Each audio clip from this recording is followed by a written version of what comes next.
예, 오늘은 맥주절에 감사를 제목으로 은혜 받기를 원합니다. 예, 이 맥주절에 관한 맥주절 절기를 지키라 이런 내용은 이제 출애굽기와 레위기와 민수기와 신명기에 이렇게 기록이 되어져 있습니다. 모세 오경 중에 창세기를 제외하고 출애굽기, 레위기, 민수기, 신명기 이렇게 절기를 지키라 이렇게 말씀하고 있습니다. 이스라엘의 3대 절기가 있습니다. 이스라엘이 지키는 3대 절기는 유월절과 맥추절과 수장절을 일컬어 써있지. 예, 이스라엘의 3대 절기라 이렇게 말합니다. 그래서 또 이제 이 맥추절을 77절이라 이렇게 말하기도 합니다. 예, 그래서 무교절이 지난 이후에 7주를 지나서 지키는 절기라여 77절이라 이렇게 7주가 지나서 지키는 절기라여 77절. 그리고 이제 또 일수로 계산하면 50일째 지키는 절기라여 이제 오순절이라 이렇게 말하기도 합니다. 맥주절은 이제 곡식을 수확하는 것을 기준하여 이제 그래서 맥주절이라고 부르고 77절은 또 이제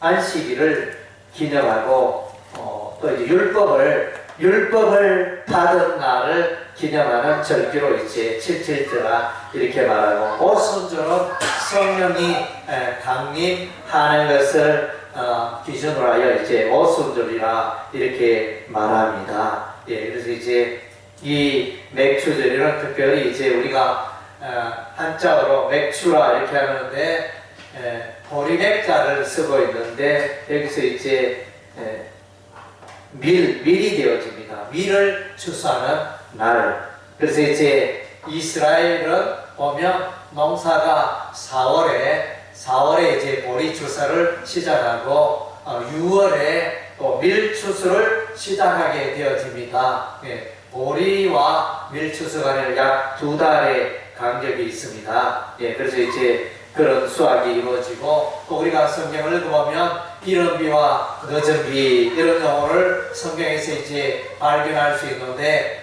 11월부터 3월까지 내리는 비를 이제 이른 비라 이렇게 말합니다. 그리고 4월부터 10월까지 내리는 비를 늦은 비라 이렇게 말합니다. 예, 그래서 이제 다르게 표현하면 비가 많이 오는 기간을 이제 우기라 할 수 있겠죠. 11월부터 3월까지는 이스라엘의 우기가 되어지고 4월부터 10월까지는 금기가 되어집니다. 예, 그래서 이제 그런 흐름들을 우리가 이제 이해하면 도움이 되겠습니다. 예, 그래서 이제 이 맥주의 의미를 우리가 이제 돌아보면 이제 두 가지 측면에서 우리가 이제 해석을 할 수 있습니다. 예, 기본적인 해석이 있고 또 2차적인 해석이 있는데 2차적인 해석에 나아가면 첫째로 이제 새 소제를 드립니다. 예, 소제는 이제 곡식으로 하나님 앞에 드리는 제사를 말합니다. 피 없이 드리는 이제 제사가 되어집니다.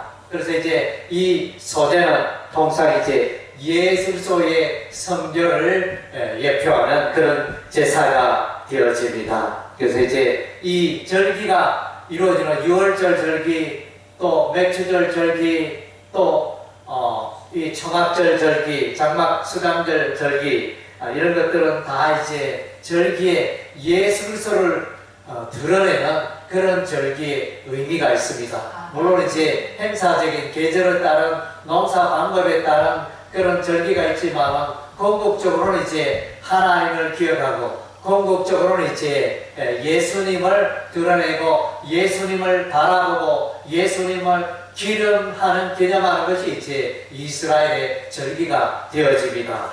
예, 그래서 이제 오늘 이제 이 맥추절에 보면 새 소제를 드리게 되어지는데 여기서 이제 또 떡 두 덩이를 또 우리 하나님께 올리게 되어집니다. 떡 두 덩이는 이제 성령을 의미한다 이렇게 해석하기도 합니다. 그래서 왜 둘이냐?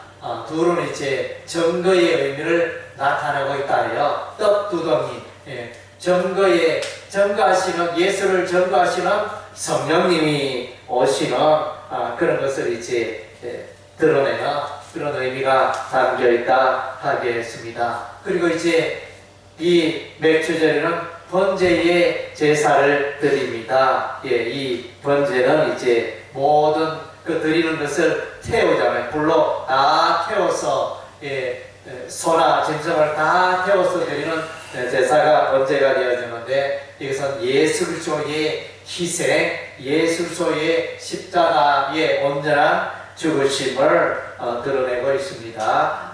아멘. 그리고 이제 속죄제도 행해집니다. 맥주절에 속죄제를 행하게 되어지는데 속죄는 예수 그리스도께서 십자가에 피 흘려 죽으심으로 우리의 모든 죄를 깨끗게 하신 대속하신 우리의 죄를 대속하여 짊어지시고 깨끗게 하신 예수 그리스도의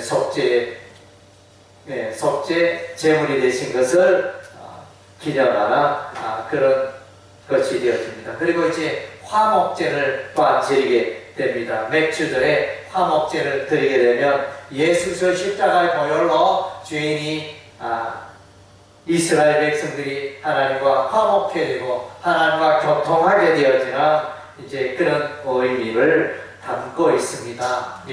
예수 그리스도에서 화목 제물이 되신다 그랬습니다. 화목 제물이 되신 예수님. 그래서 맥주절에 세소제를 지내고 번제를 지내고 속죄제를 지내고 화목제를 지내고 이런 제사를 통하여 예수님을 드러내고 있다는 것입니다. 세소제는 예수님의 성결을 드러내고 예수님은 죄가 없었습니다. 무죄하십니다.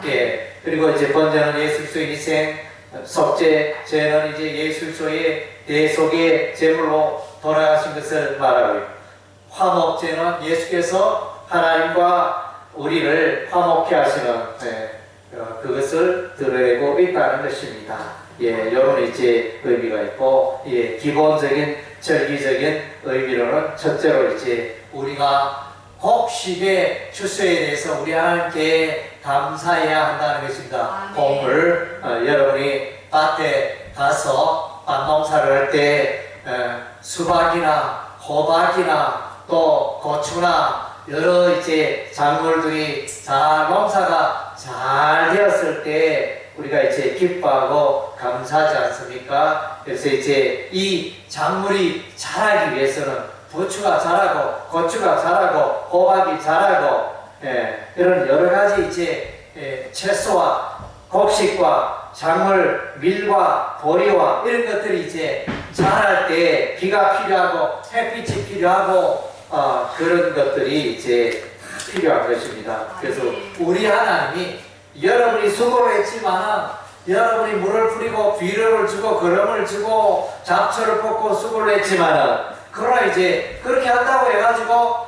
그 채소가 잘 자라는 게 아닙니다. 어떨 때는 비가 너무 많아서 곡식이 안 되고 어떤 때는 또 비가 너무 적어서 가물어서 농사가 안 되고 어떤 때는 태풍이 와서 다 무너지게 하고 넘어지게 하고 그렇게 해서 또 추수를 하지 못하는 이런 이제 여러 환경들을 생각해 볼 때 그래서 곡물을 풍성하게 추수하게 된 것은 하나님의 은혜고 하나님의 인도하시고 하나님의 축복이라는 것입니다. 이것을 이제 기억하고 우리가 감사를 드려야 하는 것입니다. 그래서 이제 오늘날 이제 많은 사람은 농사를 짓지 않는데 직장 생활 하시는데 직장 생활 하시는 분들도 이제 직장 생활 속에서 건강을 지켜주시고 지혜를 주시고 또 여러 가지 능력을 주셔서 직장 생활 감당하게 하시는 분도 하나님이십니다. 그래서 이제 하나님께 우리가 감사를 해야 됩니다. 예, 그리고 이제 오늘 맥주절에 이 맥주절 절기를 지키면서 공물을 우리 하나님께 곡식을 드리는데 첫 것을 우리 하나님께 드려라, 이런 의미가 있습니다. 예, 그래서 이제 첫 것을 드리는 건 대단히 중요합니다. 예, 첫 것은 하나님께 속하였기 때문인 것입니다. 예, 그래서 이 곡식 농사 이렇게 수확하게 된 것은 하나님의 것입니다. 하나님의 은혜입니다. 그런 신앙 고백이 되어지는 것입니다. 예, 그래서 출애굽기 13장 12절 말씀에 보면 태에서 처음 난 모든 것과 가축의 태에서 처음 난 것을 구별하여 여호와께 돌리라. 예, 그래서 사람의 처음 난 것도 하나님의 것이고, 가축의 처음 난 것도 하나님의 것이고, 예, 그래서 첫 것을 하나님께 돌리는 것입니다. 예, 잠언 3장 9절에 내 재물과 내 소사물의 처음 익은 열매로 여호와를 공경하라. 예, 처음 익은 열매, 첫 것은 우리가 탐스럽잖아요. 탐스럽고 귀하고, 그리하여 이제 사람이 먼저 취하기 쉬운데 하나님께 올려드립니다. 그래서 이제 어떤 또 그리스도인은 직장생활 처음 시작할 때 첫 봉급을 온전히 하나님, 이것은 하나님의 것이다 이러면서 첫 봉급을 하나님께 헌금하는 그런 분들도 있습니다. 여러분들도 농사를 짓고 또 삶 속에 처음 것, 귀하고 좋은 것 하나님께 올리시기 바랍니다. 그것이 여러분의 신앙 고백이 되어지는 것입니다. 그래서 이제 뿐만 아니라 이 처음 것을 하나님께 올린다는 것은 이 곡식뿐만 아니라 우리의 물질도 그러하고, 우리의 건강도 그러하고, 우리의 시간도 그러하고, 그래서 일주일에 처음 시작되는 그 시간이 주일이잖아요. 이 주일의 시간을 온전히 하나님 앞에 보내고 하나님의 것입니다. 이 시간을 내 마음대로 내 뜻대로 사는 게 아니고, 이 시간들을 이 주일의 첫 시간에는 하나님께 드립니다. 이런 의미로 우리가 이제 주일을 지키고 있는 것입니다. 처음 것을 하나님께 드리니. 그래서 우리가 이제 가인과 아벨의 제사를 보면 하나님께서 가인의 예배는 받지 않으시고 아벨의 제사는 받으셨다. 그 이유가 뭘까? 이제 그 이유에 대한 해석을 이제 히브리서 11장에 보면 아벨은 믿음으로 하나님께 제사를 드렸기 때문에 아벨의 제사는 하나님이 받으셨다, 이렇게 원론적으로 해석을 할 수 있습니다. 그리고 이제 우리가 이 본문 아벨의 제사는 받으시고 가인의 제사는 왜 받지 않으셨느냐, 그것을 우리가 또 눈여겨보면 이 아벨은 양의 첫 새끼와 그 기름을 하나님께 드렸다 그랬습니다. 그래서 이제 이 가인은 공물을 하나님께 드리되 첫 공물을 하나님께 드렸더라, 이런 표현은 없어요. 공물을 드렸더라. 그래서 아벨은 첫 것을 양의 첫 새끼를 하나님께 드렸더라. 그래서 처음 것을 하나님께 드리고 높이는 이것을 우리가 보게 되었습니다. 첫 것을 드리는 것을 우리 하나님 귀하게 보시는 것입니다. 아멘. 아브라함도 독자 이삭을 번제로 드리잖아요. 모리아 산에서. 그래서 아브라함의 그 자녀 중에 첫 것을 독자 이삭을 하나님 앞에 드리는 그런 예배의 생활을 우리가 보게 됩니다. 그래서 이제 우리가 하나님께 감사하고 예배를 드리되 우리가 이제 첫 것을 우리 하나님께 드리는 그런 이제 삶이 되어야 되겠습니다. 두 번째로는 이제 이 추수, 첫째는 이제 추수를 감사하라, 농작물의 수확에 감사하라. 이것은 맥주절과 관계된 것이고, 두 번째는 칠칠절과 관련된 77절은 율법을 주심에 감사하라 이럽니다. 그래서 모세가 시내산에서 율법을 받은 날이 바로 이제 이 날이었다. 7절에 모세가 10계명을 우리 하나님께 받았다 이렇게 전해 내려오고 있습니다. 시편 1편 말씀 복 있는 자는 사람의 꾀를 좇지 않고 오직 여호와의 율법을 묵상한다 그랬습니다. 그래서 이제 시편 1편에 딱 여는데 시편 150편 중에 이 시편 1편이 여호와의 율법의 말씀으로 시작하고 있다는 것입니다. 여호와의 율법의 말씀대로 살아가는 것은 복을 받는 비결이다 이렇게 말씀해 주고 있습니다. 그리고 이제 시편 19편이 있습니다. 시편 19편을 보면 전반부는 이제 태양에 대해서 하나님 만드신 피조물 중에 창조물 중에 태양이 너무 놀랍다. 그래서 이제 힘센 장사와 같다 이렇게 표현하고 있는데, 그래서 이 우주에 존재하는 많은 하나님의 그 창조물 가운데 대표적인 게 태양이다. 태양은 정말로 놀랍잖아요. 수백 년, 수천 년 지났는데도 여전히 그 변함없는 그 온도, 빛을 발하고 열을 발하여 생명의 근원이 되는, 자연의 근원이, 생명의 근원이 되는 이런 놀라운 일을 하잖아요. 그래서 우리가 여러분 화초를 기르면 햇빛이 없으면 화초는 죽지 않습니까? 햇빛이 있어야 하는 것입니다.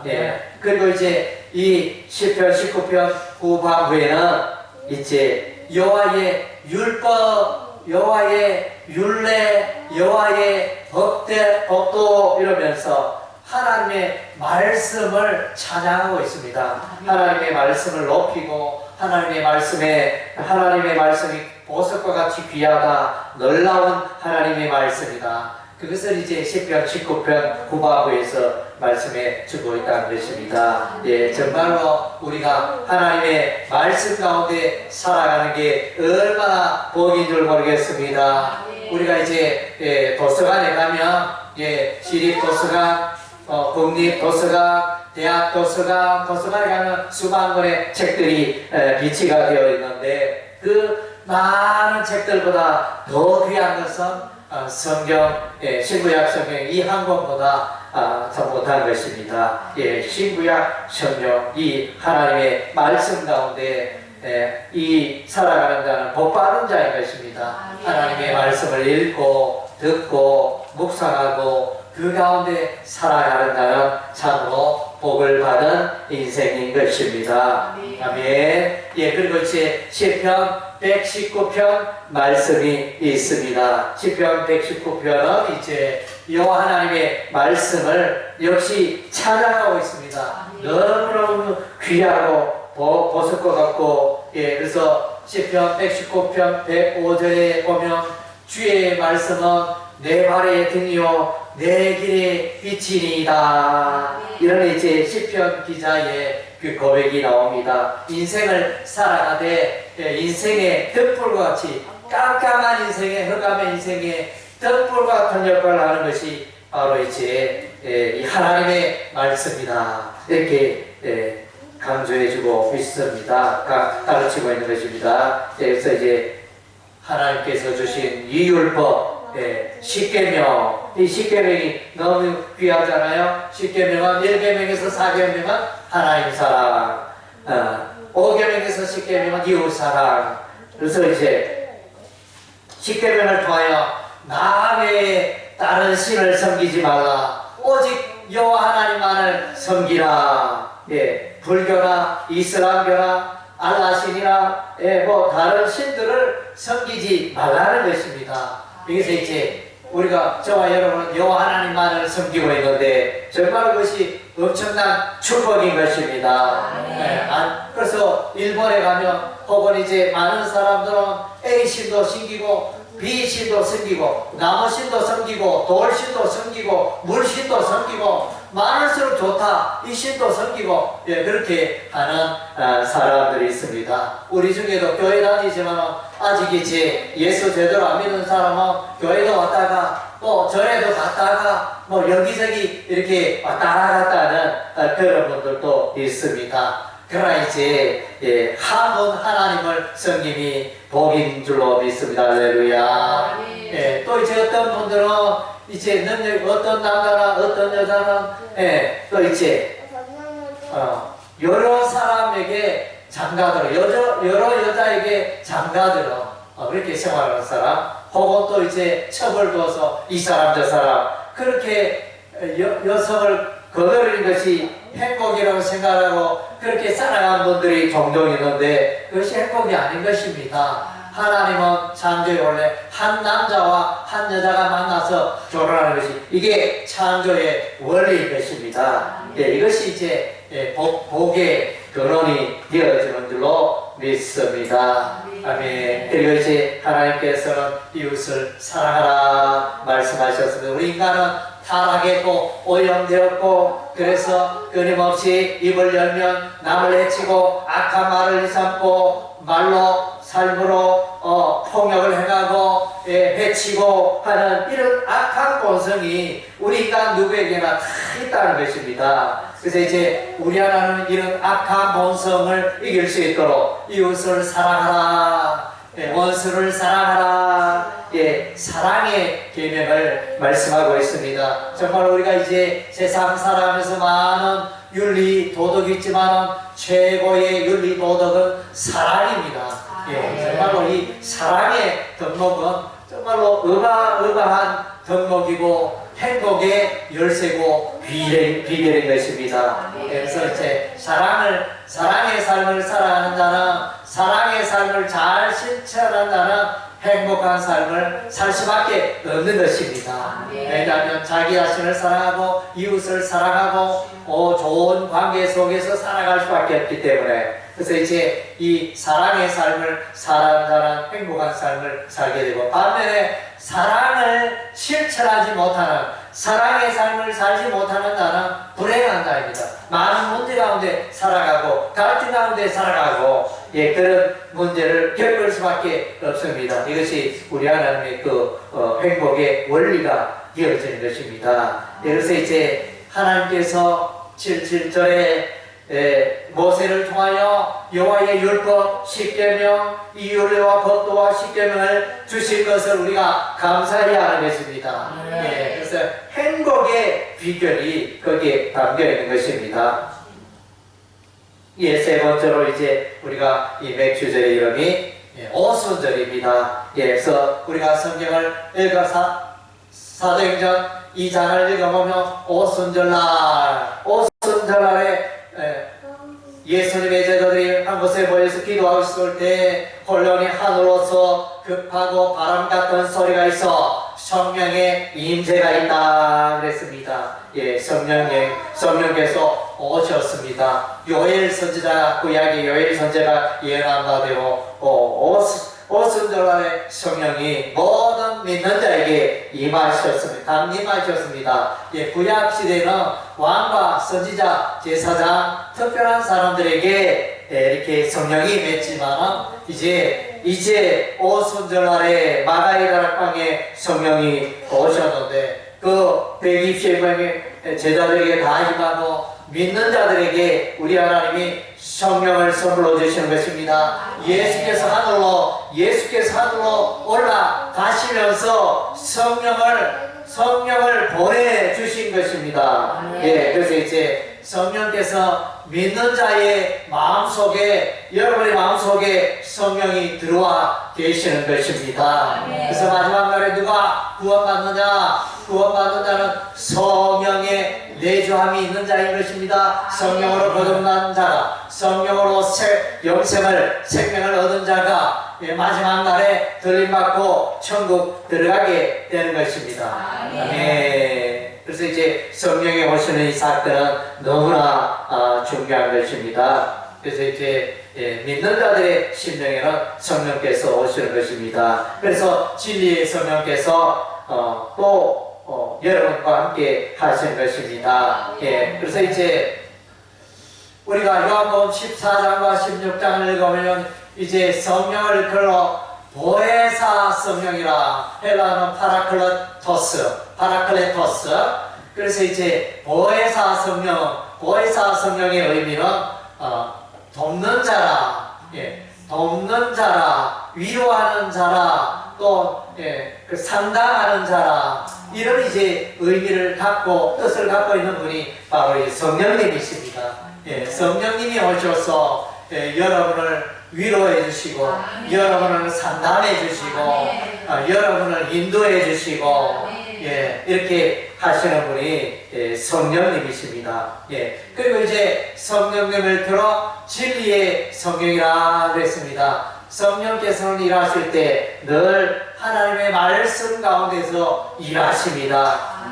하나님의 말씀 없이 성령의 음성이라, 성령의 뜻이라 이렇게 말하면서 생활하는 이제 사람들이 있습니다. 일컬어서 은사주의자들을 이제 성령의 그런 성령의 임재와 성령의 역사와 그런 것을 느끼는데, 하나님의 말씀을 멀리하고 늘 그런 감정, 느낌 이런 것들을 앞세우다 보니까 이제 성령의 역사를 경험하고 성령의 역사를 말하고 선포하고 이렇게 하지만 실상은 이제 하나님의 말씀이 없어서 진리에서 멀어지고, 이제 자기가 이제 뭔가 이렇게 성령을 마음껏 부리고 성령을 언제든지 호출할 수 있고 역사하게 하는 마치 그런 것처럼 이제 착각하면서 목회하며 그렇게 살아가는 분들이 있습니다. 참 주의할 필요가 있는 것입니다. 그래서 이제 늘 성령의 뜻이라면 하나님의 말씀에 비추어가서 하나님의 말씀에 거롯되지 않는가, 하나님의 말씀에 오류가 없는가, 하나님의 말씀에 비추어서 틀림이 없는가, 우리가 이제 세밀하게 관찰하고, 그러면 하나님의 말씀에 비추어서 이상이 없다면 이것은 성령님의 뜻이다, 이렇게 확신하고 밀고 나갈 필요가 있는 것입니다. 그리고 이제 성령 하나님 오셔서 은사를 주십니다. 고린도서 12장에 보면 성령의 은사 9가지가 나옵니다. 지혜의 말씀, 지식의 말씀, 믿음, 병 고치는 은사, 능력 행함, 예언, 영들 분별함, 방언 통역, 이런 9가지의 은사를 하나님의 교회를 세우라고, 하나님의 교회를 세우는 데 쓰라고, 그냥 자기 자랑하라고, 내가 이렇게 성령의 권능을 받았다, 어떻게 자기 이름 높이고 드러내고 내가 권능 있는 목표자라 이렇게 내세우기 위해서 하나님이 주신 게, 하나님의 교회를 세우라고 특별한 은사들을 주시는 것입니다. 아멘. 그리고 여러분들이 다 알게 모르게 여러분의 삶 속에 다 은사가 있습니다. 성령께서 여러분을 주셨는데 그것을 가지고 하나님의 교회를 세워야 하는 것입니다. 그리고 이제 우리가 로마서 12장에 보면 이제 거기에 성령의 은사 7가지를 말해주고 있습니다. 예언의 은사, 또 섬기는 은사, 가르치는 은사, 위로의 은사, 또 교제하는 은사, 다스리는 은사, 긍휼을 베푸는 은사, 이런 이제 7가지의 은사가 기록되어 있습니다. 그래서 위로하고 교제가 아니고 좀 제가면 구제하는 그래서 구제하는 은사, 예언과 성김과 가르치는 것과 위로하는 것과 구제하는 것과 다스리는 것과 긍휼을 베푸는 것과 이렇게 이 로마서에 말하는 이 7가지만 이 관찰을 보면 사랑의 삶과 이제 많은 관련을 갖고 있는 그런 이제 은사가 되어집니다. 그리고 이제 우리는 이와 같이 이제 맥주절에 우리에게 주신 그 농작물의 축복에 하나님께 감사하고, 또 우리에게 율법의 말씀을, 하나님의 말씀을, 여호와의 말씀을 주심에 감사하고, 또 오순절에 성령을 보내주셔서 예수 믿는 자에게 성령의 선물을 주신 우리 하나님께 우리가 감사해야 할 줄로 믿습니다. 그래서 우리는 이제 범사에 감사하면서 우리가 살아가야 할 줄로 믿습니다. 시편 136절에 하나님의 선하심과 인자심이 영원하다. 하나님께서 그 선하심과 인자심이 영원함으로 우리가 하나님을 찬양하자, 하나님께 감사하자, 이렇게 말씀해 주고 있습니다. 또 이제 우리가 보면 그 말씀에 창조의 하나님, 시편 136편에 창조의 하나님께 우리가 감사하고 구원의 하나님께 우리가 감사하자. 그래서 이제 돌아보면 참으로 감사할 일들이 많습니다. 그래서 이 맥주절기를 맞이하여 여러분의 삶을 돌아보시기를 바랍니다. 나는 감사의 삶에 깨어있는가? 하나님께서 지난 6개월 동안 나의 삶 가운데 우리의 가정에 베푸신 은혜와 복이 무엇인가 또 돌아보시고 하나님께 또 진심으로 감사를 올리는 여러분의 삶이 되시기를 주의 이름으로 축원합니다. 아멘. 우리